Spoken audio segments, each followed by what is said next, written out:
le seul journal propre, le seul journal qui ne vous ment pas. We are fighting the fake news. It's fake. Et surtout, fais tes propres recherches. Et maintenant, les news. La Palestine demande à être inscrite sur la liste des pays de merde par l'UNESCO pour pouvoir exiger des excuses à Donald Trump. Drame. Un militant du Bétar agresse sauvagement Pierre Rabhi. En effet, sous l'emprise de stupéfiants, il l'aurait confondu avec Yasser Arafat. Géographie. Nos chères têtes blondes devront situer un nouvel océan, l'océan Eurasien. En effet, sous l'emprise de stupéfiants, Donald Trump a tweeté les codes de l'arme nucléaire. Scandale. On a trouvé des vaccins dans l'aluminium. Économie solidaire. Un collectif de dissidents a créé un crowdfunding pour qu'Étienne Chouard puisse aller consulter un dermatologue. Fromage. Christophe Ondelat serait-il en mesure de résoudre le conflit israélo-palestinien ? Il a annoncé vouloir organiser un concert géant devant le mur de Gaza pour y adapter l'opéra rock The Wall en français. Juifs et Arabes sont parvenus à surmonter leur antagonisme pour s'opposer ensemble à ce qu'ils considèrent d'ores et déjà comme un attentat sonore. Djihad. Depuis la rechute de Palmyre, nous n'avions aucune nouvelle de Daesh. Une info exclusive nous parvient du dark web.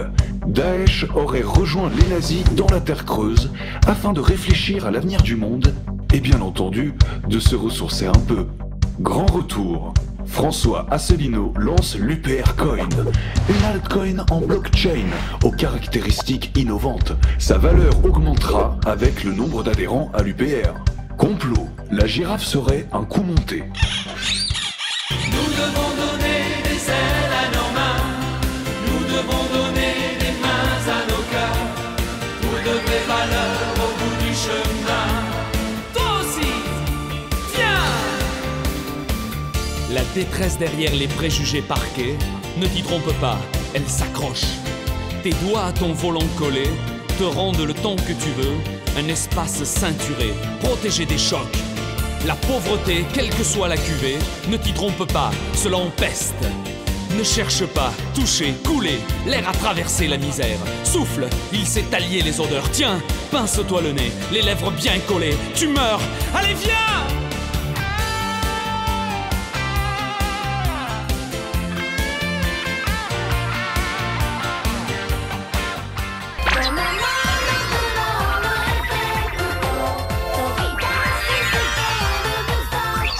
Les tensions entre les États-Unis et la Corée du Nord ne cessent de croître depuis que Donald Trump est arrivé au pouvoir. Ce clash tient en haleine le monde entier.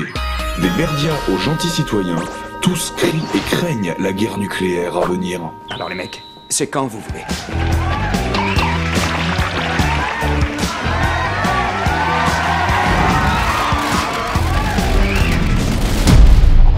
Pourtant, les résultats de nos recherches portent à croire que cette soi-disant escalade nucléaire ne soit qu'un false flag. En effet, 13 chercheurs ont dû perdre la vie pour nous révéler le véritable plan de Kim pour l'humanité. Tu sais comment ça marche. Il doit y avoir un bouton quelque part pour l'allumer. T'as pressé ce truc avec la pomme, là? Qui a le plus gros bouton rouge entre Trump et Kim? Tout le monde s'en fout. Ni l'un ni l'autre n'ont les capacités psychomotrices pour appuyer dessus. Nos recherches démontrent l'illusion de cette menace nucléaire. Cette mascarade ne serait que la première étape du plan de Kim Jong-un. Prendre en otage la communauté internationale tout en perfectionnant son arme dans le plus grand des secrets. Une prise d'otage, qu'est-ce que c'est? Salut les rechercheurs. Je vais tout vous apprendre sur la prise d'otage. Vous êtes prêts? C'est parti! Une prise d'otage vise à retenir des personnes contre leur volonté afin, le plus souvent, de revendiquer quelque chose. Dans le cas de Donald Trump et de Kim Jong-un, nous sommes effectivement dans une situation de prise d'otage. Leur confrontation sous forme de menace nucléaire fige le monde entier dans un état de stupeur, impuissant face à cette escalade. À ma gauche, un enfant gâté qui casse ses jouets. À ma droite, un enfant gâté qui casse les jouets des autres.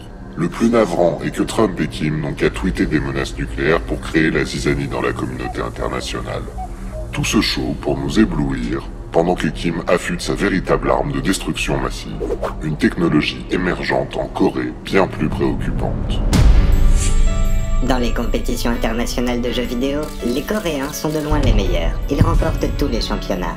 Les Coréens du Nord ne sont pas en reste et se spécialisent dans la conduite de drones. Pendant ce temps, dans les camps de Pyongyang sont assemblés des exemplaires de ce curieux objet. Télécommandée à distance par l'élite de la nation, cette sphère aurait déjà dérobé du sucre à l'ONU, écrit un article sur Breitbart, aspiré le KFC de Trump. Mais le génie des génies ne compte pas s'arrêter là. Il compte d'abord s'attaquer à Malala, 18 cartouches de Pall-Mall et à Taylor Swift. Mais le grand successeur de la cause révolutionnaire ne compte pas s'arrêter là. Augmentant considérablement de taille, ils vantent le Kremlin, s'enfilent la Tour Eiffel, le Sphinx et la Statue de la Liberté. Mais le grand soleil du XXIe siècle ne compte pas s'arrêter là. Ivre de gloire, il entame un discours de 8 semaines devant une foule sans cesse nourrie et avale le reste de la planète.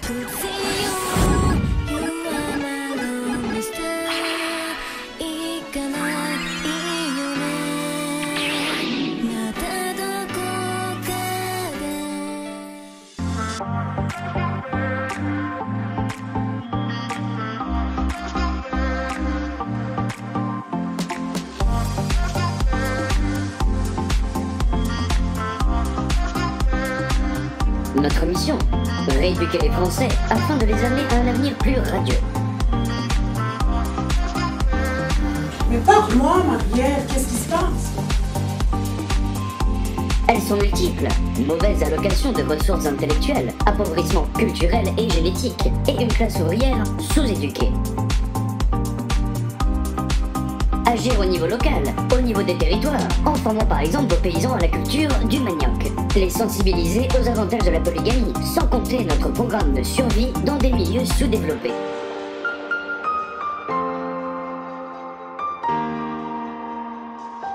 Nous allons commencer par les bases. Il faut apprendre aux Français à utiliser une simple brouette, comme on dit chez nous.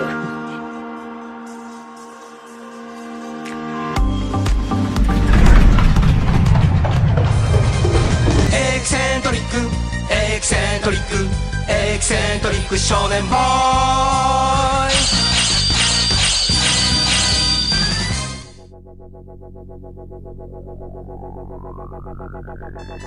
Donald Trump, Duterte, Poutine, navire anti-migrants. L'année 2017 aura vu la montée en puissance de l'alt-right mondiale. D'où vient cette popularité soudaine? Selon nos sources, un être aux capacités étonnantes serait derrière ce qui apparaît comme être l'une des plus grandes œuvres politiques secrètes de ces derniers siècles. Le Raptor dissident. Je n'ai rien vu venir. Là, comme ça. En effet, il n'est plus à prouver que derrière chaque grande histoire du monde se trouvent les reptiliens. Mais d'où viennent-ils? Nous l'ignorons. Mais ce que nous sachons, c'est qu'ils ont subi un grand cataclysme stellaire, et une partie d'entre eux a trouvé refuge sur la planète Terre.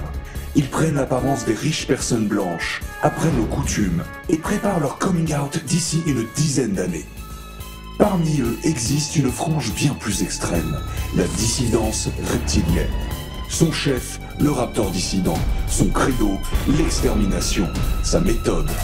Soulever les mouvements d'extrême droite pour favoriser la race blanche et produire une épuration ethnique en faveur de la venue des reptiliens. Végétant au milieu d'Américains adipeux, il découvre le concept de virilité aryenne, dessinant alors un plan dans son esprit déterminé. Ce plan commence par le lancement de sa chaîne YouTube. Pourchassant le faible, humiliant le tiède, crachant sur le médiocre, sa diatribe musclée ne connaît pas de limite. Bref, c'est le Raptor, putain, mais ton hashtag de merde, à part se faire liker par des tapettes, elle a servi à quoi? De faire vos cacous sur Twitter à faire les mecs indignés parce qu'on vous encule non-stop comme les gros PD que vous êtes? J'ai pas trouvé plus synthétique. L'opération est un succès. Le Raptor va encore plus loin et lance sa propre ligne de produits de culturisme. Son projet, créer une armée de mâles créatinistes, des surhommes fiers et têtus, malléables à souhait. Plus rien ne semble l'arrêter. Son coup de maître, atteindre les plus hauts cercles du pouvoir. Je n'ai jamais voulu être élu. Tout ça, c'était pour me faire une pub d'enfer, une pub super géniale, une pub comme il en a jamais existé. Peut-être Jesus. Lui, il a une super pub. Mais la mienne, c'était la pub de Jesus fois 1000. C'est la meilleure pub. Best ad ever. Mais tout ça, ça m'a échappé. Le Raptor peut changer d'apparence à loisir. D'après nos recherches, il aurait réussi à subtiliser le portable du président. on a réussi à le démasquer dans une statue de Jeff Koons alors qu'il s'apprêtait à tweeter les codes de l'arme nucléaire. C'est la faute du Raptor si je suis élu. Ce putain de lézard a tout fait foirer. Maintenant, je suis dans la merde. Je dois travailler. Vous comprenez ça? Travailler. Je n'ai jamais fait ça de ma vie. This is wrong. Il nous fallait voir le Raptor dans son milieu, comprendre son fonctionnement, sa façon de penser. Nous avons pu arranger une rencontre grâce à nos journalistes infiltrés. Forcément, on a envie de vous niquer, il pue vraiment complètement la merde. Le French Dream, passé de merde à esclave, voilà. À notre plus grande stupéfaction, c'est un petit reptile de la taille d'un ragondin sous-alimenté que nous avons découvert sur les lieux du tournage. D'après sa mère, l'enfant n'aurait plus beaucoup de jours à vivre. Il a abusé de la créatine, il en mangeait 80 kilos par jour, il était devenu énorme et tout sec et... l'un de ses deux cœurs ne bat pratiquement plus. Maintenant son corps et son cerveau sont atrophiés. Il passe ses journées devant des vidéos canapé d'Alain Soral. C'est complètement affreux. Sale histoire. L'émission est terminée. Ciao, à dans un mois. Et n'oubliez pas de faire vos propres recherches. Toi aussi t'es un chercheur? Allez, abonne-toi. Quoi? T'es du Mossad en fait? T'as cru que tu pouvais nous pister? C'est pas qui on est, nous. On vient du dark web. Bah abonne-toi, je te dis. Salut islamo-sioniste. Merde. Ils arrivent. Ils arrivent, coupe tout, ils arrivent.